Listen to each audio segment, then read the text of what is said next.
As we have mentioned, Jerry Garcia, his music crossed generations from hippies to yuppies and their children. And when they're not wearing tie-dye T-shirts, fans wear his designer neckties and eat ice cream named in his honor. Patrick Healy reports now as Deadheads mourn the loss of Jerry Garcia. It was an outpouring of emotion not unlike the crowd response at a Grateful Dead concert. Yet it was not merely in one venue that gathered those whose lives were touched by Jerry Garcia, but in countless locations across the country, from New York to San Francisco, a spontaneous tribute to the depth of affection for him. I feel like Peter Pan died.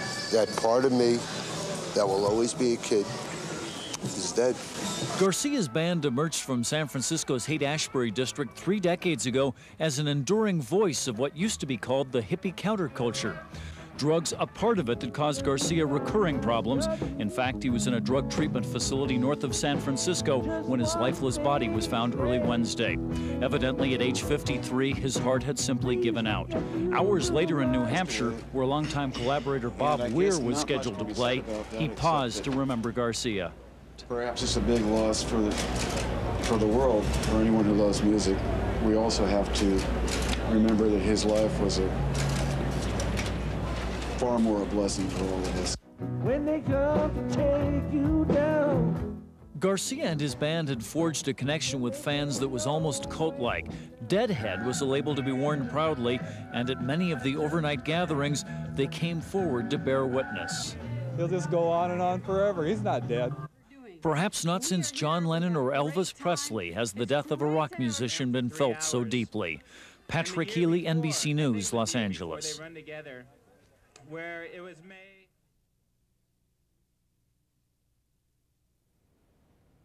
In honor of Jerry, let's all have a little fun today. It's Thursday, August 10th. I'm Ann Curry. This is NBC News at sunrise.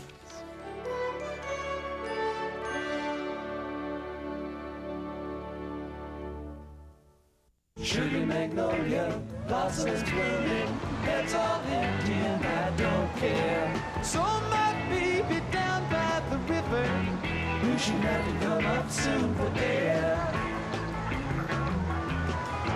Sweet blossom, come on, under the willow, we can have high times if you look back. We're back at 7:30 to the sounds of Sugar Magnolia, courtesy of Jerry Garcia and the Grateful Dead.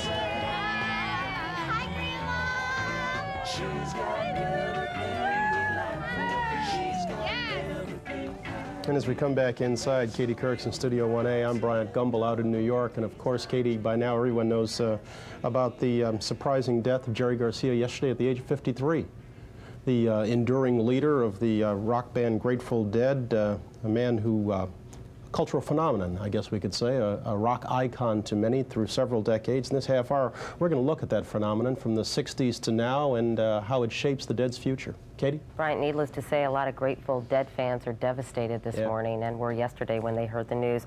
Also coming up in this half hour, NBC's Tim Russert will look ahead to 1996 and the race for the presidency, in which he sees President Clinton fighting an uphill battle. He's going to use that electronic what's it you recall from the last race, known as the telestrator, Brian.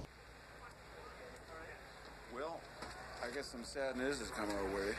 This morning, Jerry Garcia, our friend, my brother, passed away. And I guess not much can be said about that, except that perhaps it's a big loss for the world, for anyone who loves music. We also have to remember that his life was far more a blessing for all of us. And I think we should, perhaps, if we're going to dwell on anything, dwell on that. Proud to steal her anything she sees. Maybe nice and weird. Search for where.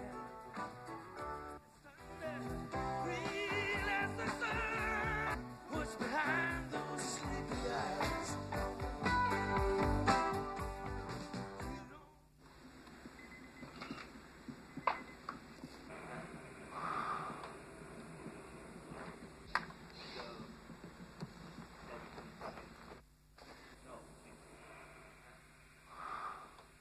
It's like losing a family member, absolutely. He was brother, he was friend, he was confidant, he was all those things. He was idol, he was Jerry. He called out of a meeting and told the news, and I felt like I'd been kicked in the stomach.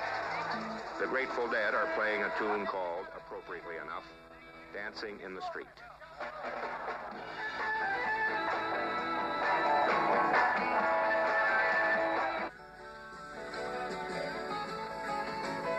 You know, it's tough to hitchhike even, but you can have an experience out on the road with the Grateful Dead. You can follow the band around for a tour. You can have those kind of adventures.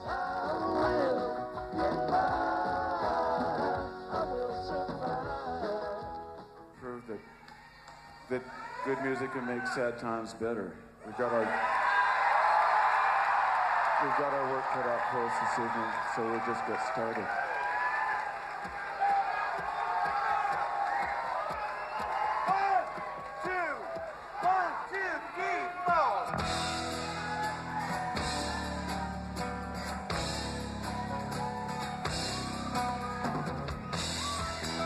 Fans around the world are mourning the passing of a rock and roll legend, Grateful Dead guitarist Jerry Garcia. About 1,000 fans gathered last night in New York Central Park to remember Garcia. Jerry Garcia was 53 years old when he died yesterday of a heart attack. Deadheads also gathered in San Francisco, where the band got its start. For the faithful, Garcia and the Dead represented times gone by. John Blackstone has more on Jerry Garcia and his remarkable 30-year run through rock and roll history. When life looks like easy street, there is danger at your door. Jerry Garcia was the heart of the Grateful Dead, the singer and guitar player who said he could never understand the band's enduring success. Others say it's no mystery. The youth that hears it is enjoying it, is affected by it, is stimulated, is inspired by it, as much as those of us who were there when the Grateful Dead began. In San Francisco, where it all began in the flower power days of the 60s, fans gathered spontaneously to remember. The end of a wonderful, beautiful era. I think I would like to be known as a guy who had a pretty good time while he was here. You know? He sometimes had too good a time. Drugs were almost always a problem, but the Grateful Dead toured the world and consistently sold more concert tickets than any other American band. Their fans, the Deadheads, are legendary, but they don't all wear tie-dye. Many wear ties. Yeah, I'm just numb. It's one of those things that just makes you feel old. I was told the news, and I felt like I'd been kicked in the stomach. Jerry Garcia changed a lot in 30 years, but he never seemed to lose the easygoing optimism of the summer of love. A large part of my life I've spent doing something which has turned out to be more fun than I thought it was going to be, and it's lasted way longer than I imagined it might. With Jerry Garcia's death, a special era in American life has slipped a bit further into the past. John Blackstone, CBS News, San Francisco. And later on CBS This Morning with Paula Zahn and John Roberts sitting in for Harry Smith, we'll have more on the life and times of Jerry Garcia.